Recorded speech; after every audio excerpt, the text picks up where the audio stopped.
पीढ़ी हमारे किसान अलग अलग स्पीसीज की अलग अलग वैरायटी इनको सहेज कर रखते गए और उसको विकास करते रहे। किसान की विरासत, धरती के वनस्पति संसाधन, एक अधिकार जिसका दुनिया भर के देश करते हैं सम्मान। आज भारत उन अधिकारों को दे रहा है नए मुकाम, ताकि और बढ़े किसानों की वंशागत किस्मों की पहचान का अभियान।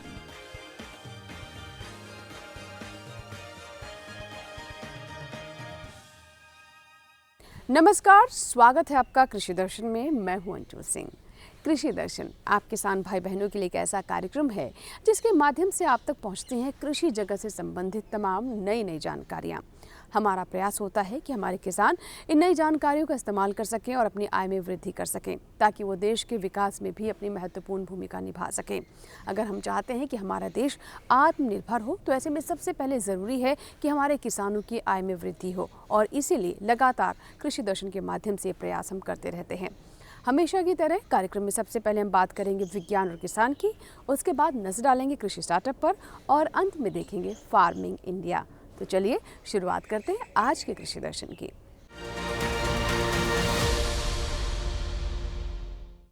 कृषि दर्शन में सबसे पहले आपको लेकर चलते हैं कृषि मंत्रालय में स्थित डीडी किसान के स्टूडियो, जहां से भारत सरकार में मत्स्य पालन विभाग के उप निदेशक डॉक्टर नीलेश पवार हमें जानकारी दे रहे हैं मत्स्य पालन की। मत्स्य पालन आज के समय में हमारे मछली पालकों के लिए एक बहुत ही अच्छा व्यवसाय है। इससे वो अपनी आय में वृद्धि कर रहे हैं, साथ ही देश के लिए भी पोषण सुरक्षा को सुनिश्चित कर रहे हैं। लेकिन मत्स्य पालन करते हुए कुछ खास बातें हैं जिसका ध्यान रखना बहुत आवश्यक है। आइए जानते हैं उसके बारे में विस्तार से। एक्वाकल्चर यानी जलीय कृषि भारत में ही नहीं तो जागतिक स्तर पे एक बहुत महत्वपूर्ण उद्योग है। आज तकनीकी विकास के कारण जलीय कृषि में निश्चित रूप से जागतिक मछली का उत्पादन हो रहा है, काफ़ी उसमें वृद्धि हो रही है। सन 1990 में हम जागतिक लेवल पे अगर जलीय कृषि के उत्पादन के बारे में हम देखेंगे तो 1990 में इसका उत्पादन 20 मिलियन टन था, वो आज 2020 में 87.5 मिलियन टन हो गया है। और भारत में भी मछली का उत्पादन लगातार उसमें वृद्धि हो रही है। जलीय कृषि में तीव्र विकास के साथ पानी की गुणवत्ता में आजकल गिरावट आ रही है, और जलीय जीवों की बीमारियों का भी बहुत बड़ा प्रकोप की चिंता आज हम पूरे जागतिक स्तर पर महसूस कर रहे हैं। मछली की बीमारियों महत्व समझते हुए भारत सरकार ने 2013 में एक महत्वाकांक्षी प्रोजेक्ट का निर्माण किया गया, और ये प्रोजेक्ट जो है उसका नाम है national surveillance programme for aquatic animal diseases, जिसको हम हिंदी में राष्ट्रीय जल जीवन रोग कार्यक्रम भी कहते हैं। और ये कार्यक्रम जो है उसका दायित्व दिया गया एक लखनऊ स्थित ICAR का एक संस्थान है, national bureau of fish genetic resource, उसको इसमें नोडल एजेंसी बना के ये प्रोजेक्ट 2013 से लेके 2022 तक प्रथम चरण में चलाया गया। और ये प्रोजेक्ट के अंतर्गत कुल मिला के भारत देश में उस टाइम पे 19 राज्य शासन और 3 केंद्र शासित प्रदेशों के साथ टोटल 31 कोलैबोरेटिंग सेंटर का नेटवर्क बना के ये जो कार्यक्रम है वो इम्प्लीमेंट किया गया। और इसका मेन फोकस जो था ये कार्यक्रम का, वो था कि देश में जलीय जीवों की बीमारियों की निगरानी करना और उसका नियंत्रण करना। और इसके मेन जो एरियाज़ थे, कोर एरियाज़ थे, इसमें फार्म बेस्ड सर्वेलेंस के ऊपर ज़्यादा करके स्ट्रेस दिया गया। फिर उसमें जलीय बीमारी के लिए मछुआरों को ट्रेनिंग और प्रशिक्षण दिया गया उसमें, और इसमें किसानों को वैज्ञानिक सहायता प्रदान करने के लिए भी जोर दिया गया। इसमें डिजीज़ डायग्नोस्टिक प्रोटोकॉल डेवलप किए गए, बेसलाइन इन्फॉर्मेशन का विकास इसमें निर्माण किया गया। और इस चरण में मत्स्य पालकों को मछली की बीमारियों का पहचान करने के लिए भी बड़े लेवल पे इसमें ट्रेनिंग दिया गया। प्रधानमंत्री मत्स्य संपदा योजना के तहत 3 साल के लिए 2023 से लेकर 2025 तक ये कार्यक्रम को मंजूरी दी गई, और ये कार्यक्रम का दायरा भी बढ़ गया। पहले के मुकाबले इसमें लगभग 60 ऐसे कोलैबोरेटिंग सेंटर्स है, उनका नेटवर्क विकसित हुआ और ये कार्यक्रम जो है ये पूरे भारत देश में सभी राज्यों के साथ मिलकर किया जा रहा है, जिसमें ICAR के इंस्टीट्यूशंस भी है और marine product export development authority भी है। तो इनके साथ मिला के लगभग 60 कोलैबोरेटिंग सेंटर्स इसमें शामिल है और उसके मार्फत डिजीज सर्विलेंस प्रोग्राम बड़े पैमाने पे किया जा रहा है। और इस प्रोग्राम को हमारे माननीय मत्स्य पालन मंत्री पुरुषोत्तम रूपाला जी ने फरवरी मंथ में चेन्नई में इसको ऑफिशियली लॉन्च किया था। विज्ञान और किसान में बात करते हैं राष्ट्रीय पादप जैव प्रौद्योगिकी संस्थान के स्थापना दिवस की, जिसको लेकर एक कार्यक्रम का आयोजन किया गया दिल्ली स्थित पूसा के डॉक्टर BP पाल ऑडिटोरियम में। क्या कुछ विशेष रहा, आइए जानते हैं।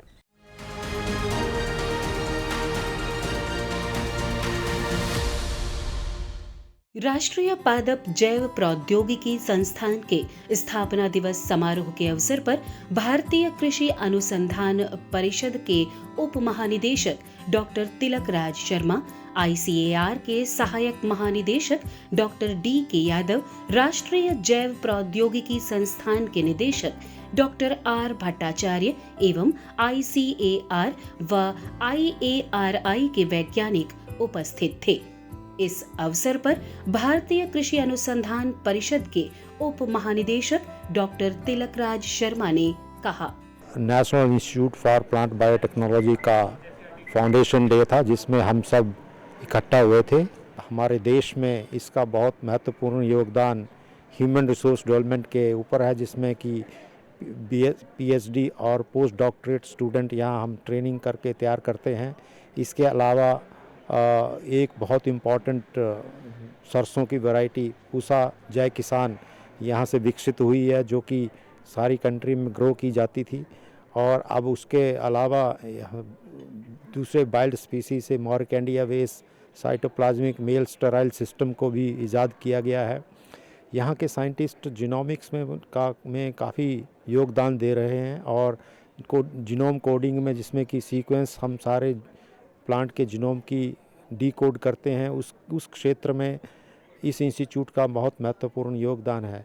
यहाँ 1905 में धान के जीनोम का अनुकरण किया गया था और उसका जीनोम डीकोड किया गया था। उसके बाद आज तक कोई 12 प्लांट स्पीसीज़ के जीनोम है जिनका की डीकोडिंग की जा चुकी है।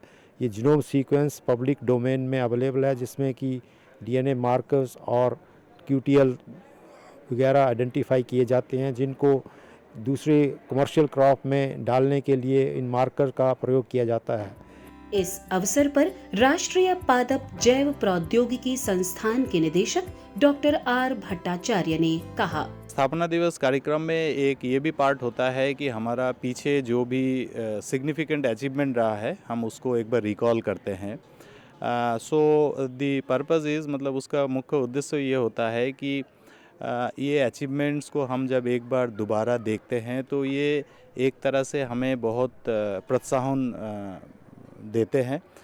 जो अभी एग्जिस्टिंग लोग हैं उनको एक बहुत ही प्रोत्साहन मिलता है और वो उनको जब हम प्रेजेंट करते हैं तो वो देखते हैं कि इसके पीछे कितने लोगों का कितने हार्डवर्क कितने सालों से रहा है। सो हम हाईलाइट करते हैं हर अचीवमेंट को। इस स्थापना दिवस में भी हमने 3 छोटी छोटी पब्लिकेशन रिलीज़ किए हैं।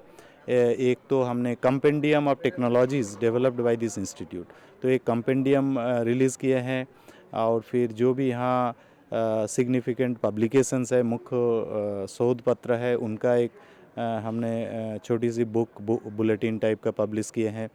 और एक न्यूज़लेटर भी पब्लिश किए हैं जिसमें हमारा पिछले 1 साल का क्या क्या मुख्य एक्टिविटी रहा है, क्या क्या रिसर्च अचीवमेंट रहा है। मेरा नाम प्रोफेसर NK सिंह है।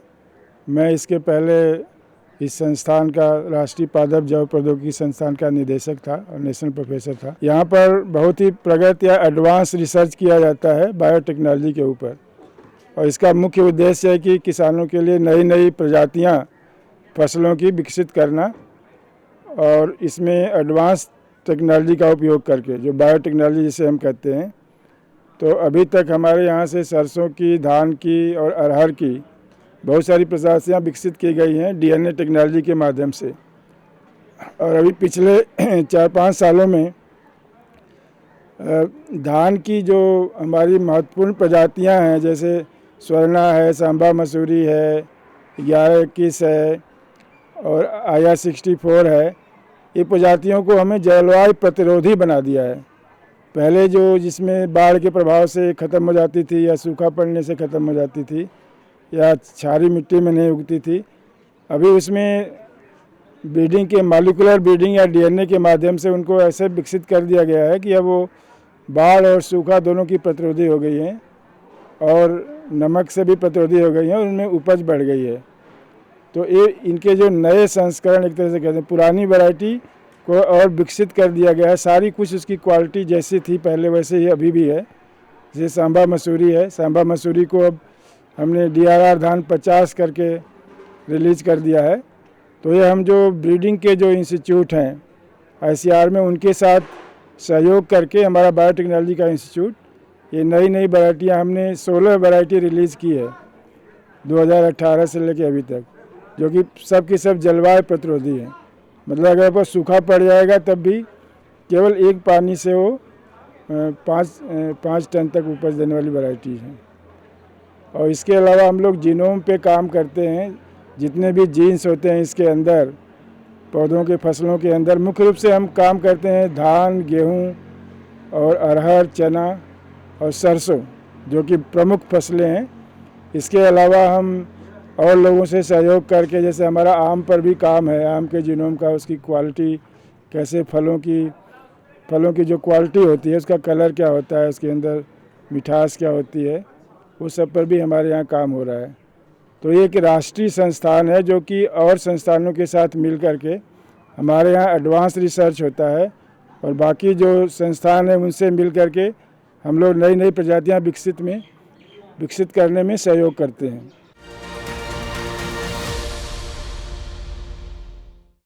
गेहूं हमारे देश में उगाई जाने वाले मुख्य खाद्यान्न फसलों में से एक है। इस वक्त गेहूं की फसल बढ़वार की ओर है। ऐसे में बहुत आवश्यक है कि हमारे किसान पोषक तत्व, सिंचाई आदि का विशेष ध्यान रखें। आइए जानते हैं कि क्या है विशेषज्ञों की सलाह।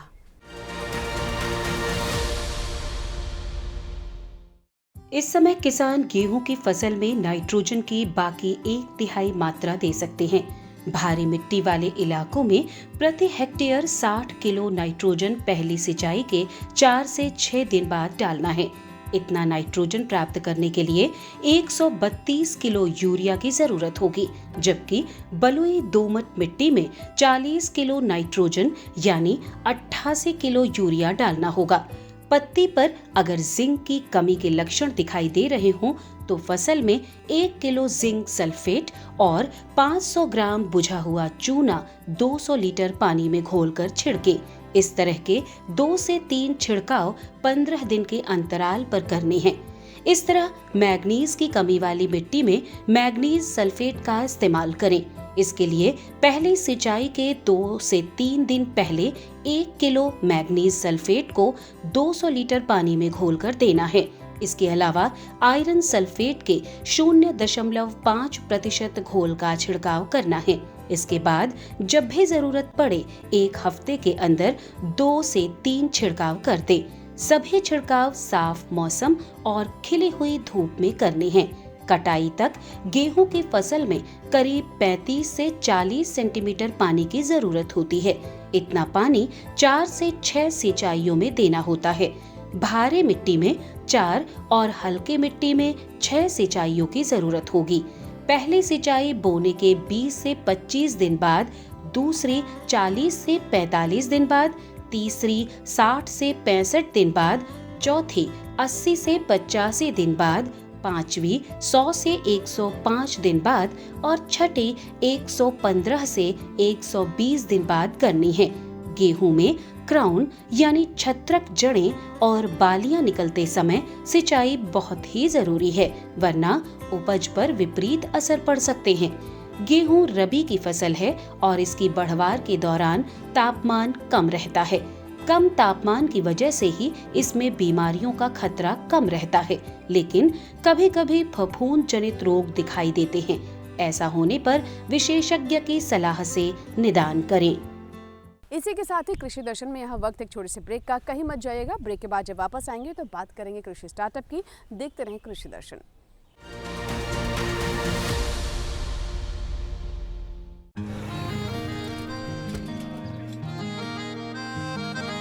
क्या बात है भाई, आजकल तो काफी खुश नजर आ रहे हो। क्यों ना हो, अब मैं ऑर्गेनिक खेती जो कर रहा हूँ ये पूरा प्राकृतिक है, ऑर्गेनिक है। इसमें हमारे खेत, हमारी फसल और हमारी जेब सब फायदे में होते हैं और इसमें लागत भी कम है। जी हाँ, आप भी ऑर्गेनिक खाद का प्रयोग करें, अपनी फसल और मिट्टी को तंदुरुस्त बनाएं और आपकी आमदनी में इजाफा करें। अधिक जानकारी के लिए किसान call centre toll free number 1800-180-1551 पर कॉल करें और लॉग ऑन करें kisan.gov.in और farmer.gov.in। कृषि और किसान कल्याण मंत्रालय द्वारा किसान हित में जारी।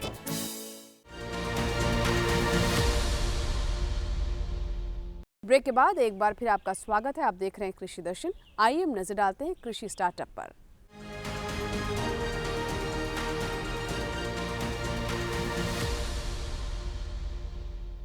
कृषि स्टार्टअप में आज हम आपको बताएंगे हिमाचल प्रदेश से संबंध रखने वाली सफल महिला किसान लीना शर्मा के बारे में, जो कि कृषि के क्षेत्र में अपनी मेहनत से अपनी पहचान बना चुकी हैं। वो आत्मनिर्भर हो रही हैं, आर्थिक रूप से मजबूत हो रही हैं और साथ ही अन्य महिलाओं के लिए भी एक प्रेरणा के तौर पर सामने आ रही हैं। आइए देखते हैं उनकी कामयाबी की कहानी कृषि स्टार्टअप में।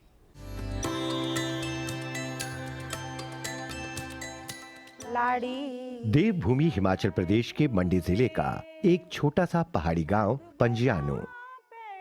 खेतों में लहलहाती फसलें, सब्जियों और फलों के पौधे पूर्ण रूप से जैविक खेती का ही परिणाम है। इसका श्रेय जाता है लीना शर्मा जी को।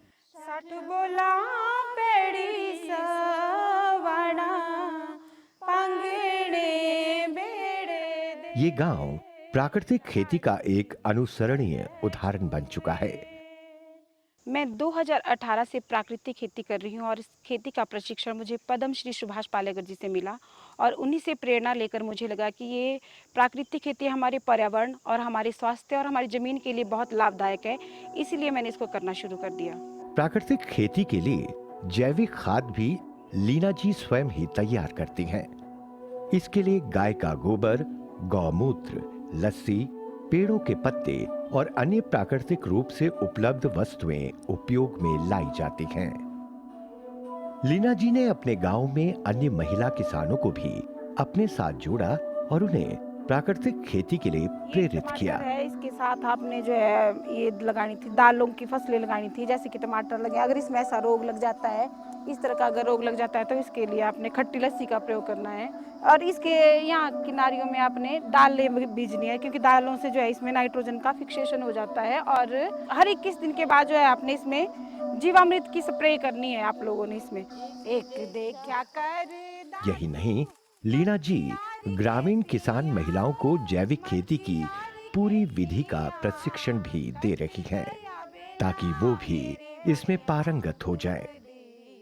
प्राकृतिक खेती करने से मुझे भारत की 10 किसान महिलाओं में स्थान मिला है और उसके बाद मैंने अपने गांव की सभी महिलाओं को प्राकृतिक खेती की ओर बढ़ने के लिए प्रेरित किया, क्योंकि यह एक बहुत ही पुनीत कार्य है। इस सराहनीय कार्य के लिए लीना जी को राष्ट्रीय सतह पर पहचान प्राप्त हुई है। उन्होंने अनेक राष्ट्रीय और अंतर्राष्ट्रीय सतह के कार्यक्रमों में भाग भी लिया है। लीना जी को अनेक प्रकार के सम्मान और इनाम प्राप्त हो चुके हैं। प्राकृतिक खेती के लिए मुझे बहुत से सम्मानों से नवाजा गया, जैसे कि कृषि विज्ञान केंद्र सुंदरनगर द्वारा मुझे कृषि दूत का सम्मान मिला और 15 अगस्त को एसडीएम द्वारा मुझे सम्मानित किया गया और बहुत सी संस्थाएं जैसे फोकस हिमाचल के द्वारा मुझे महिला दिवस पर सम्मानित किया गया, अंतर्राष्ट्रीय महिला दिवस पर, और जो हमारा आदर्श हिमाचल है उसमें भी हमें सम्मानित किया गया और इस तरह के सम्मान मिलने से मुझे नई ऊर्जा मिली।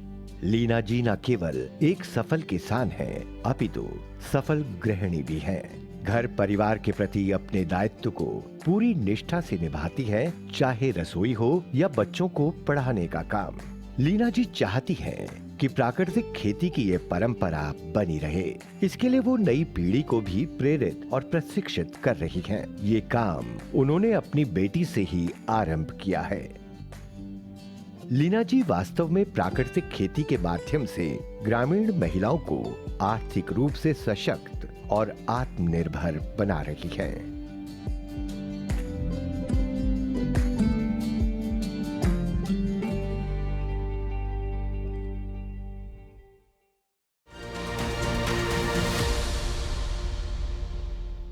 इसी के साथ ही कृषि स्टार्टअप में यहाँ वक्त एक छोटी सी ब्रेक का। कहीं मत जाइएगा। ब्रेक के बाद जब वापस आएंगे तो बात करेंगे फार्मिंग इंडिया की।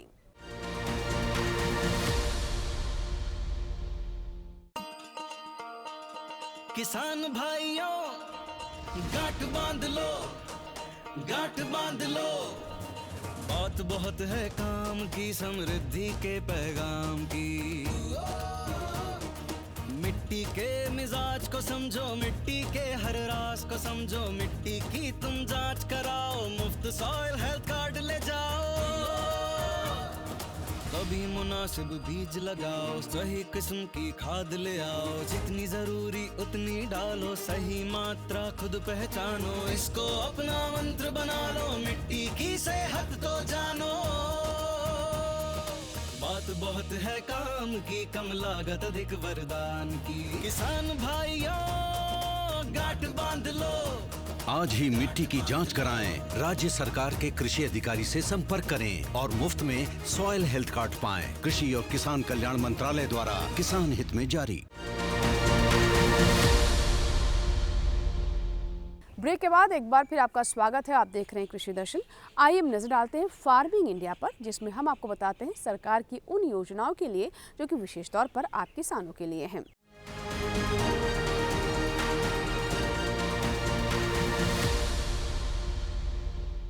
आज फार्मिंग इंडिया में हम आपको जानकारी देंगे राष्ट्रीय बांस मिशन के बारे में, जिसके अंतर्गत बांस की खेती को प्रोत्साहित किया जा रहा है। इसके कई लाभ हैं। जहां इससे किसानों को लाभ हो रहा है, उनकी आय में वृद्धि हो रही है, वहीं दूसरी तरफ इससे जुड़े हुए कई स्टार्टअप्स भी सामने आ रहे हैं, जिससे युवाओं को भी रोजगार प्राप्त हो रहा है। आइए विस्तार से जानते हैं राष्ट्रीय बांस मिशन के बारे में। बांस एक ऐसा पौधा है जो हर परिवेश में तेजी से विकसित हो सकता है। आसानी से उपलब्धता और इसकी मजबूती की वजह से बरसों से बांस का उपयोग होता रहा है और अब इसकी मांग और भी अधिक बढ़ गई है। दुनिया में तेजी से हो रहे जलवायु परिवर्तन पर काबू पाने में भी बांस काफी सहायक है, क्योंकि इसमें कार्बन भंडारण और ऊर्जा बनाने की क्षमता है। तेजी से कट रहे जंगलों को बचाने में भी बांस की अहम भूमिका है, क्योंकि ये निर्माण के लिए बेहतरीन विकल्प है। यानी बांस एक सस्टेनेबल और इको फ्रेंडली उत्पाद है और इसीलिए संयुक्त राष्ट्र के सस्टेनेबल डेवलपमेंट गोल्स को हासिल करने की दिशा में बांस अत्यधिक महत्वपूर्ण है। भारत दुनिया का दूसरा सबसे बड़ा बांस उत्पादक देश है, जहां बांस की 125 देसी और 11 विदेशी प्रजातियां पाई जाती हैं। भारत में कुल बांस उत्पादन क्षेत्र 16 मिलियन हेक्टेयर है और वार्षिक बांस उत्पादन क्षमता 3.23 मिलियन टन है। यूं तो बांस भारत में लगभग हर इलाके में पाया जाता है, लेकिन इसके कुल उत्पादन क्षेत्र का 40% हिस्सा मध्य प्रदेश, अरुणाचल प्रदेश, महाराष्ट्र, ओडिशा और असम में है। देश में 20 लाख से अधिक कारीगर बांस के विभिन्न उत्पाद बनाकर अपनी आजीविका चला रहे हैं। बांस उद्योग में अभूतपूर्व विकास की क्षमता है, जहां 2018-19 में भारत अपनी जरूरत को पूरा करने के लिए बांस का आयात करता था, वहीं 2019-20 में हम विदेशों में भी बांस का निर्यात करने लगे। 2021-22 में भारत ने 630 करोड़ रुपए का निर्यात किया। बांस उद्योग में असीम संभावनाओं को समझते हुए भारत सरकार बांस के उत्पादन को बढ़ावा देने के लिए व्यापक स्तर पर कार्य कर रही है। बांस को एक स्वच्छ, स्थायी और टिकाऊ विकल्प के रूप में बढ़ावा देने के लिए भारत सरकार ने 2017-18 में इंडियन फॉरेस्ट एक्ट में संशोधन करके गैर वन क्षेत्रों में उगाए जाने वाले बांस को पेड़ की श्रेणी से हटा दिया, जिससे किसान अब इसे आसानी से अपनी खेतीहर जमीन पर उगा सकते हैं। साथ ही जंगलों के बाहर उगाए जाने वाले बांस की कटाई और परिवहन से भी प्रतिबंध हटा दिए गए हैं।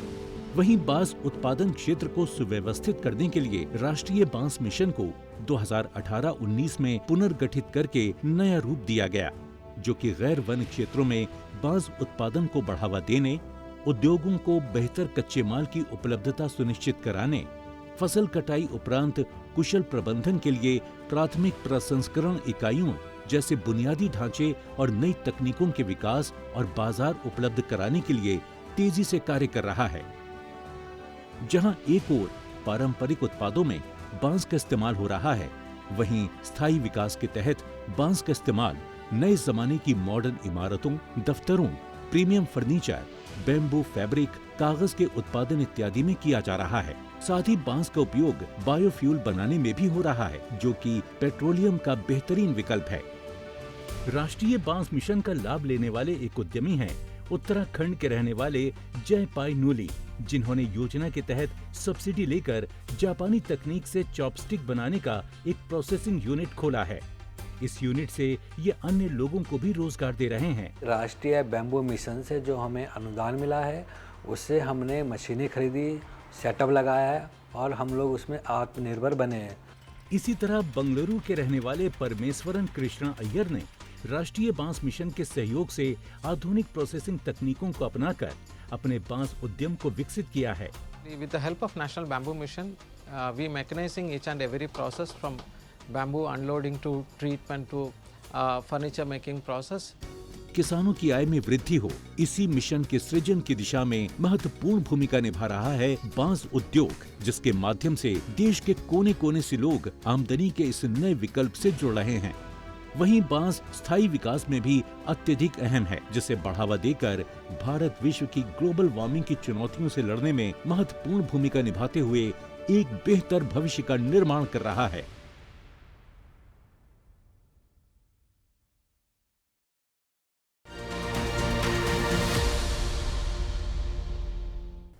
तो ये था हमारा आज का फार्मिंग इंडिया, जिसमें हमने आपको जानकारी दी राष्ट्रीय बांस मिशन के बारे में। आशा करते हैं कि आज का कार्यक्रम आपको ज़रूर पसंद आया होगा। अगर आपके कोई सुझाव है तो आप हमें ईमेल कर सकते हैं, पत्र भी लिख सकते हैं। हमारा ईमेल आईडी नोट कर लें, krishidarshan@gmail.com। हमारा पता है कृषि दर्शन, कमरा संख्या 58, CPC दूरदर्शन, खेलगांव, नई दिल्ली 110049। कृषि दर्शन आपका अपना कार्यक्रम है। आपकी ईमेल्स और आपके पत्रों का हमें इंतज़ार रहता है। आपके सुझाव हमें कार्यक्रम को बेहतर करने में मदद करते हैं। चलते चलते एक और जानकारी दे दें आपको कि आप हमारा ये कार्यक्रम यानी कृषि दर्शन हमारे YouTube चैनल पर भी देख सकते हैं। इसके लिए टेलीविज़न स्क्रीन पर दिखाए जा रहे इस QR कोड को स्कैन करें और देखिए YouTube चैनल पर भी कृषि दर्शन। कृषि दर्शन के नए अंक में कुछ नई जानकारियों के साथ फिर होगी आपसे मुलाकात। तब तक आप बने रहें दूरदर्शन किसान के साथ। नमस्कार।